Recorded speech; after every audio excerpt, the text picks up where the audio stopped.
Start? Yeah, okay. Yeah, go for it. Yeah, I'm James Staunton from Workshop Architecture and just presenting this food technology and science building that we've done for Stawell Secondary College. And this first photo shows the project at dusk. So this is the greater map of Stawell. The pink donut is obviously where the site is, adjacent to the harness racing track. Stawell Gift Stadium is up here, Western Highway down through here, gold mine here, main street of the town up through here. And then zooming into the campus itself, this was at the existing condition when we came on board to do the master plan, and you can see the heritage building there in the centre, very crowded in by a whole agglomeration of buildings that have been accumulated on the site sort of from the 50s onwards. Mostly 60s, 70s and later.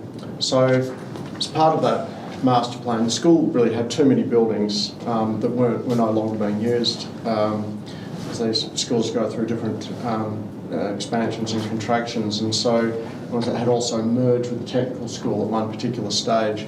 So in summary of the master plan, we removed the two buildings in pink were removed, clearing some space around the heritage building.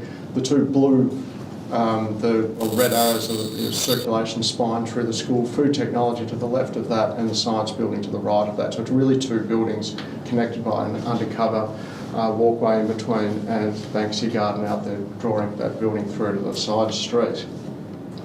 So this with being the plan, one of the key things about this school is that in the upper years in particular they have like quite limited student numbers in certain subjects, but wanting to be able to still carry out a wide variety, offer a wide variety of programs. We've split the theory part of the classroom from the lab part of the classroom in the science labs, and that allows a far greater number of things to happen at the same time. And then for the lower years where they're all in together and there's quite a lot of them, they just shift between one and the other in the different functions. So that's with a acoustic rated retractable wall there between each of those, connecting these together, which also led to the circulation right around the outside of the building. So while this is the main entry to the spaces that you can get, from this side into the lab, whilst there's a separate class going on in here. Gave the opportunity also to make the building have really fronts on all sides, this being the main part of the campus, but this being facing the side street. So the other one showed sort of accesses out. This is the food tech building and the dining space here, which acts as this amphitheatre courtyard to the side.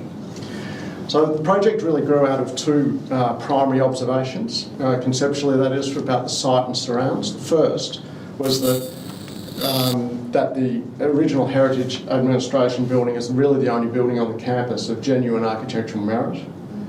And the second was that of an awakening awareness of Indigenous cultural history of the greater area, as evidenced by the transitional naming of the Grampians just immediately south of Stawell to Garrawert, as this sign shows. So the building with its steep roof forms deliberately sets up an allegiance, if you like, to the existing building as shown here, both in volume and also in silhouette. And sorry, the wrong button there. So you can see that the heritage building in the distance there with its peaked forms, and then this is looking back from here to our building in the distance there.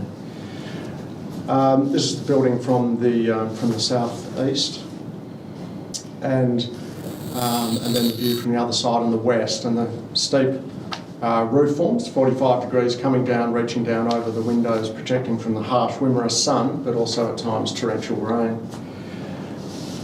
So beyond the formal heritage connections, we're also interested in what lies underneath, the lath behind the plaster, the framing beneath the walls and the roofs. So this skeletal X-ray technique of colonial, X-ray critique, of colonial building was cemented by an image that we stumbled across from the final scene from Andrei Tarkovsky's final film, Sacrifice. The family home is set alight, its delicate timber structure momentarily revealed by the ravage of fire before crashing to the ground. And so that some of that structure and that detail is sort of floated to the surface of the building, drawing on observation through the timber battened cladding, through the eave linings, and through the rafters extending out through to the edges of the buildings as gutter brackets, celebrating that constructional technique and lineage. And also within the inside of the buildings then with the steep roof forms that the coffered ceilings reach up to occupy part of that ceiling space, shown there in the blue, probably best shown in the ceiling plan. So moving to inside, this is inside the food technology building. And you see the eaves coming down, giving you sort of an intimacy to the spaces inside as well as the protection through the pantry space beyond. This is then the little dining and seminar space just to the south of that, the view out to the courtyard amphitheatre beyond. This is the theory part of the science room with the acoustic door closed, and then with it open, yellow and golden sort of floor colours in those lab spaces, deliberately suggestive of Wimmera wheat fields in summer. Yeah, sure, thank you. And this is from the lab preparation space into the labs themselves, the main lab space. And then through the central area, we're interested in cutting away the whole of the ceiling to reveal the volumes often hidden in the steep roof forms of these types of buildings, and so that's shown in yellow there. And in this particular part, with the timber sun shading over the translucent roofing, echoes the diagonal patterning of Indigenous shields and other artefacts, gently suggestive of the long overlooked yet deeply embedded cultural history of the area. And these are other shots through that space, so that's looking into the food tech room from that central corridor space, and further up into the reaches of the height of the ceiling exposed, and then looking back the other way. Also, this negotiation between colonial form and Indigenous content extends to the landscape, where formal rectangular garden beds are densely planted with the array of Banksia, grevillea and Myoporum, a celebration of Indigenous landscape. So because it's rather fledgling at the moment, just little green patches, as it's only recently been planted, the landscape architect's plan probably best describes the intent as it gradually grows to fulfil that ambition. And it's just showing some examples of the fantastic native wildflowers of the area which this is planted out with. So that area is up in there, that's happening. There was also the intent within the master plan, this has not yet happened, but for later stages potentially of reinstating a sort of a central axial driveway up to the main building, which is set quite a long way back from Patrick Street, which leads up to the city and through a field of Banksia. So just a couple of last shots.